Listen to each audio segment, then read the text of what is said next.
यह वीडियो वही लोग देखें जो ना तो किसी पार्टी के समर्थक हैं और ना ही किसी नेता के समर्थक हैं और ना ही कॉकरोच जनता पार्टी के समर्थक हो। अगर हैं तो वह अभी ही वीडियो देखने से पहले हट सकते हैं, क्योंकि यह वीडियो मैं इसलिए बना रहा हूँ, इसको सुनते ही, पूरा वीडियो सुनते ही आपका या तो खून खोलेगा या अंदर से मरा हुआ जो मनुष्य है वह जाग उठेगा। बात अगर आप समर्थक हैं इन पार्टियों के या किसी में जो मैंने बताया है उनके, तो आप अभी ही हट सकते हैं, क्योंकि आपकी भावनाओं को ठेस पहुंच सकती है। दूसरी बात है कि आपका इंटरनेट भी खर्च होगा और आपका जो अमूल्य समय है वह भी खर्च हो जाएगा। सीधे मुद्दे पर आते हैं। कुछ समय पूर्व ही नीट पेपर लीक होने पर छात्र छात्राओं ने जंतर मंतर दिल्ली में प्रदर्शन किया है। उसमें प्रशासन द्वारा उन प्रदर्शनकारियों पर लाठीचार्ज भी किया, आंसू गैस इत्यादि भी छोड़े, उन्हें दंड भी दिया गया, जो आप सभी ने देखा है।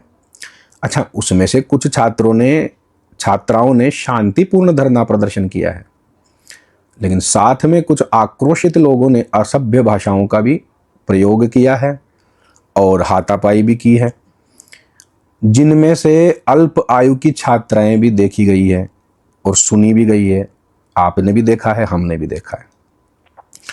और कुछ ऐसे भी लोग देखे हैं जो केवल वहां बर्गर खाते दिखाई दिए हैं।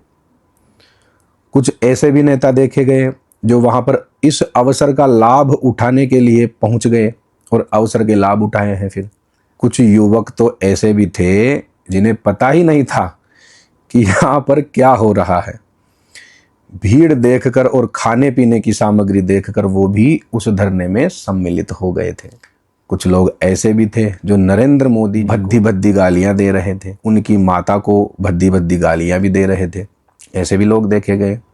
तो कुछ लोग ऐसे भी थे जो मनुवादी मुर्दाबाद, ब्राह्मणवाद मुर्दाबाद, अल्लाहू अकबर, नारा ए तकबीर या अन्य नारे भी लगाते हुए दिखाई दिए थे। वो आपने भी सुना है, मैंने भी सुना है। ठीक है, मैंने पहले कहा था यह वीडियो निष्पक्ष है, ना किसी प्रधानमंत्री के पक्ष में है, ना बीजेपी के, ना कांग्रेस के में, ना आपके में या किसी के भी पक्ष में नहीं है यह। ठीक है, तो आप अभी भी जा सकते हैं या फिर पूरा सुने। अच्छा, कुछ पत्रकार या संपादक भी ऐसे थे जिन्होंने खूब व्यूज बटोरे हैं और कुछ सोशल मीडिया पर वीडियो बनाने वाले लोग थे, इन्हीं दिनों में अवसर देखकर व्यूज के चक्कर में भी वीडियो बनाए हैं।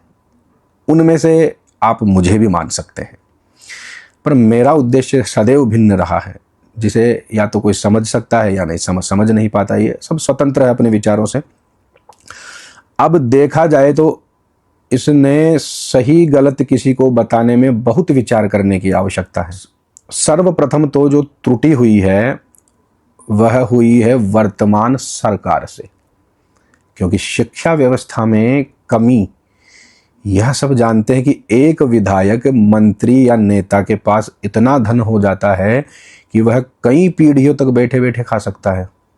वही धन जनता का होता है, यह भी सब जानते हैं, वह भी जानते हैं।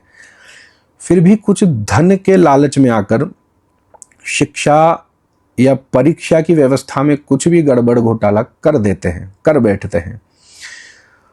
उस घोटाले को चोरी भी आप कह सकते हैं। शिक्षा व्यवस्था एक देश की सभ्यता, विकास और जीवन यापन करने की एक सुदृढ़ व्यवस्था होती है। यह मैं भी जानता हूँ, आप भी जानते हैं, वह भी जानते हैं, फिर भी होता है। यदि वहीं भ्रष्ट हो जाए तो देश में कितने ही विकास कर लो, कुछ भी लाभ नहीं होगा। और यदि यह अपराध होता है तो वर्तमान सरकार से तो इस अपराध को सरकार को भी स्वीकार करना चाहिए। वर्तमान सरकार है, इस अपराध को स्वीकार करे कि हाँ, यह अपराध हमारी पार्टी से किसी भी सदस्य से हुआ है, और उचित दंड भी अपराधी को देना चाहिए। कुछ प्रायश्चित स्वयं को भी करने चाहिए। ठीक है, पर नीट पेपर लीक मामले में जो धरना हुआ उसमें केवल नीट पेपर ही मुद्दा रहा। नीट पेपर ही मुद्दा रहा। आप क्या उत्तर देंगे इसका? क्या नीट पेपर ही मुद्दा था उसमें? नहीं, धार्मिक आस्थाओं का अपमान वहां पर हुआ है, वह भी वहां पर मुद्दा चला है। क्या यह सही था?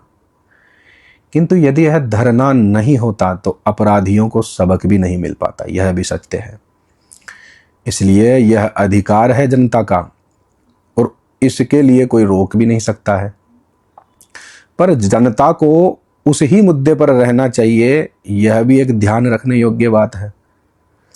अब रही अपमान की बात या आपत्तिजनक भाषाओं के प्रयोग की बात, जिस पर प्रधानमंत्री जी भी बोल रहे हैं कि उन्हें गालियां या उनके परिवारजनों को गालियां दी गई, तो मैं यहाँ पर कहना चाहूँगा कि भाषाओं के प्रयोग की बात करें तो कांग्रेस और बीजेपी या फिर अन्य पार्टियां जो देश में हैं,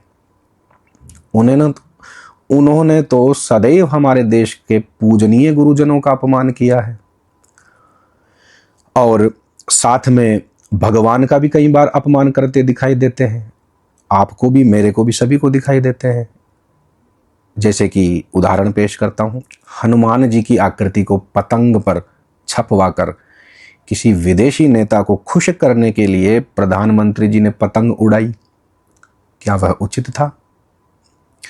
या किसी बीजेपी नेता द्वारा रैली में किसी मनुष्य को हनुमान जी जैसा रूप देकर आगे करके नृत्य करवाया गया, क्या यह उचित था? क्या यह सम्मान था या अपमान था? या फिर संसद में भाषण के समय विष्णु में विष की बसे रम में श्री राम, इस प्रकार के शायरीबाजी करके भगवान का अनादर करना आपकी दृष्टि में क्या यह सम्मान है? नहीं। इस ही बीजेपी के कार्यकाल में नकली शंकराचार्य बनाकर घुमाना, इस समय भी एक नकली शंकराचार्य बनकर घूम रहा है, जो विदेशों में जाता है, सब जगह जाकर इनकी पार्टी से वह अपने आप को बताता है और यह लोग भी समर्थन करते हैं। गोमांस बिक्री में भारत को द्वितीय स्थान पर लाकर खड़े कर देना और आरएसएस नामक जो संस्था है उसका यह कहना है कि गोमांस खाने वाले के साथ बैठना एक भाईचारा को बढ़ाना होता है, क्या यह सही है? या फिर आरएसएस के मंच से आधा निकर पहनाकर गणेश जी का रूप देना, क्या यह सही है? क्या इस अपमान को हम सहन करें? आप सहन करो? कौन सहन करेगा? बताइए, कौन सहन करेगा? और तो और क्या कहें, राम मंदिर के समय मंदिरों को तुड़वा देना, पूजनीय शंकराचार्य जी को गालियां देने वालों को कोई दंड नहीं मिला आज तक, यह भी तो एक अपमान ही था। इस अपमान के भंडार का क्या होगा? कांग्रेस की कहें तो उधर उनके नेता लोग अलग ही व्यवस्था में लगे हुए हैं, वो लोग साफ साफ इस धर्म की व्यवस्था को नकारते आए हैं। इधर आप पार्टी या कोई सी भी पार्टी हो, सबके सब अपने ही देवताओं का, अपने ही धर्म को गालियां देने में लगे हुए हैं। धर्म है तो शिक्षा स्वस्थ है, धर्म है तो विकास है, धर्म है तो राष्ट्र सुरक्षित है, धर्म है तो सब प्रसन्न है। पर किसी भी पार्टी को धर्मज्ञ जनों की सलाह लेनी ही नहीं होती है। स्वयं को धर्मज्ञ, स्वयं को शास्त्रज्ञ, स्वयं को राजनीतिज्ञ समझ रखे हैं बस, और कुछ नहीं। वर्णाश्रम व्यवस्था का तो हाल ही बेहाल हो चुका है, वह सभी के सामने है। सभी के मन मस्तिष्क में अलग ही एक विष घुला हुआ है। कोई कहता है भीम बड़ा है, कोई कहता है बुद्ध बड़ा है, कोई कहता है यह बड़ा है, कोई कहता है वह गलत, कोई कहता है वह सही। तथ्य सत्य तक पहुंचना ही कठिन हो रहा है अब तो सबके लिए। जो सत्ता में सरकार है उनसे यही कहना है कि युवाओं से वोट तो लीजिए पर उन्हें शिक्षित भी कीजिए। क्या लाभ है ऐसी सत्ता का जो देश का नाश कर देवे? क्या लाभ है ऐसे विकास का जो पर्यावरण और देश की सभ्यता या प्राचीनता ही नष्ट कर देवे? और युवाओं से भी यही कहना चाहूँगा मैं, क्या कर लोगे भैया नीट ये सब करके? जब मानसिक रूप से ही गुलाम बने रहना है तो ऐसे ही बने रहो। स्वयं भी तो मंथन करो, स्वयं विचार करो कि क्या सही है और क्या गलत है। ये जो सत्ता है ना, आज इनकी कल उनकी, बाद में किसी ना किसी की, यह सब चलता ही रहता है। नेताओं में एक खासियत होती है, वह आपको आपके मूड के अनुसार बढ़िया गोली दे देते हैं, ना कि आपको आपके रोग के अनुसार गोली देते हैं, आपके मूड के अनुसार देते हैं। क्योंकि आप उन्हें अवसर देते हैं। अंग्रेजी, हिंदी, संस्कृत, गणित कुछ भी पढ़ो, पर स्वयं को सुदृढ़ भी साथ में करते रहो। भगवान और धर्म को पहचानो। पार्टियां बनाओ या किसी का भी समर्थन करो, पर यह ध्यान रखकर करो, क्या इस समर्थन से हमारे देश, धर्म, शास्त्र या गुरुजन भगवान का अपमान, अनादर तो नहीं हो रहा है? अपने वर्ण को, अपने कर्म को, अपने आप को पहचानो, तब यह व्यवस्था थोड़ी सी बदल पाएगी। समय लगता है, फिर इतने दिनों का जो जंग है वह आसानी से नहीं जाएगा। प्रयास करना पड़ेगा, समझना पड़ेगा। अब इस धरने में आपने भीड़ बढ़ाई, जिनमें उपद्रवी भी जो कुछ लोग थे, कुछ सच्चे लोग भी धरने पर बैठने वाले थे। आप लोगों का कष्ट का लाभ उठाया उन लोगों ने जो केवल हिंदू, ब्राह्मण, भगवान या गुरुजनों का अपमान करते आए हैं। उनके चक्कर में तुम लोग भी फंस गए, और वो लोग मस्त हैं इस समय, उन्हें कोई चिंता नहीं है, वो लोग आनंद कर रहे हैं बस। और नेताओं को क्या फर्क पड़ा बताओ? कुछ नहीं। बस 2-4 दिन बाद कोई नया मुद्दा आ जाएगा, आप सभी लोग उसमें लग जाओगे। यदि व्यवस्था सुदृढ़ करनी है तो स्वयं के मस्तिष्क को और मन को सुदृढ़ करो, ताकि आप विवेक लगा सको और ठोस स्वस्थ निर्णय तक आप पहुंच सको।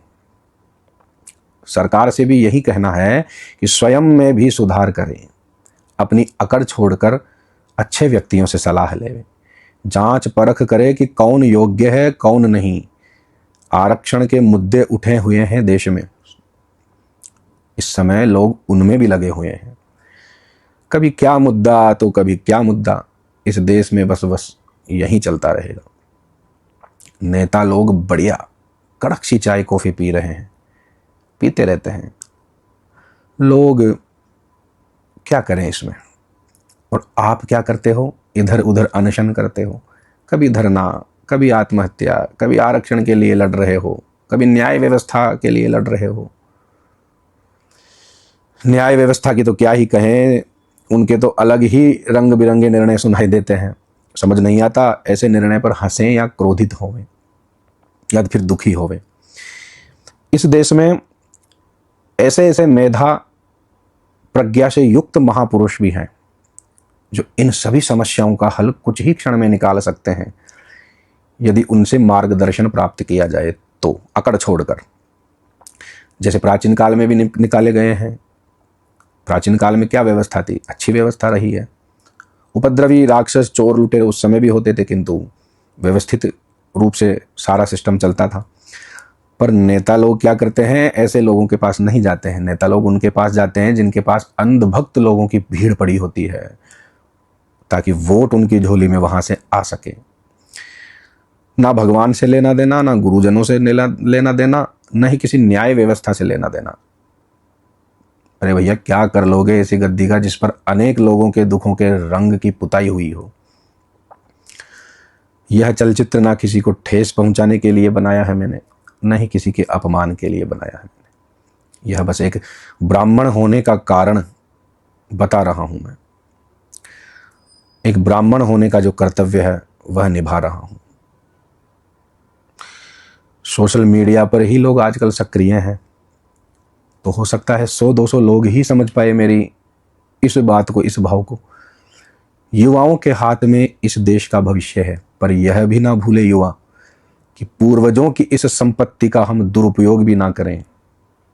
जो रूप इस जंतर मंतर धरने में देखा, नेताओं का भी, युवाओं का भी, युवतियों का भी, मीडिया के लोगों का भी सबसे बड़ा दुख ही हुआ है, और कुछ नहीं। सभी को कष्ट हुआ है और कुछ नहीं देखने को मिला। भविष्य में ऐसा ना हो, इसके लिए स्वयं की जो व्यवस्था है उस पर भी हमें ध्यान देना होगा, और जो भी सत्ता में रहे उस सरकार को भी ध्यान देना होगा। मृत्यु तो सबकी आनी है, पर मृत्यु के समय यह ग्लानि ना हो, यह दुख ना हो कि हमने अपने स्वार्थ के लिए जीवन भर यह क्या अपराध किए हैं। ब्राह्मण, वैश्य, क्षत्रिय, शूद्र, गौरवशाली इतिहास रहा है इनका, और आज वो ही एक दूसरे के प्राणों के शत्रु बने पड़े हैं। भक्ति के नाम पर लोग मनमाने ढंग से कार्य कर रहे हैं। ज्योतिष विद्या, वास्तुशास्त्र, पुराण वाचन, उपदेश, प्रवचन, सब स्थानों पर विकृति ही देखने को प्राप्त हो रही है। बहुत से गुरु लोग तो शिष्य कभी बने नहीं, सीधे गुरु बन गए, सीधे ही गुरु बन रहे हैं और चेले बनाने के रिकॉर्ड में लगे हुए हैं कि मेरे इतने चेले हैं, इतनी दीक्षाएं बांट दी मैंने। बताओ। कहने का अर्थ यह है जी कि हम सब अपने वर्ण अनुसार कार्य करें, किंतु कार्य करना ही छोड़ चुके हैं। हम अन्य कार्यों में फंसे हुए हैं, लगे हुए हैं बस। बहुत से लोग तो ऐसे हैं कि चमत्कार की तलाश में रहते हैं। कर्म कांड में भी शास्त्रीय परंपराओं का हम त्याग कर चुके हैं। हम सब इसमें कहीं ना कहीं सम्मिलित हैं सभी। तो बताओ कैसे व्यवस्था सही होगी? समय लगेगा, पर हमें सबको विचार करना पड़ेगा, जनता को भी और सत्ता में बैठे नेताओं को भी और शास्त्रज्ञ धर्मज्ञ जनों को भी। तब ही यह परिवर्तन आ सकता है, अन्यथा नहीं आएगा। यहां तक यदि यह वीडियो किसी ने धैर्य रख के सुन ही लिया है तो उसको बहुत बहुत धन्यवाद। अपना समय इस वक्तव्य को आपने दिया।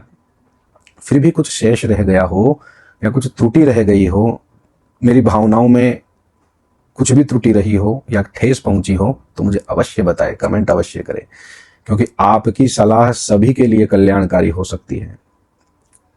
सभी को बहुत बहुत धन्यवाद। हर हर महादेव। नारायण नारायण।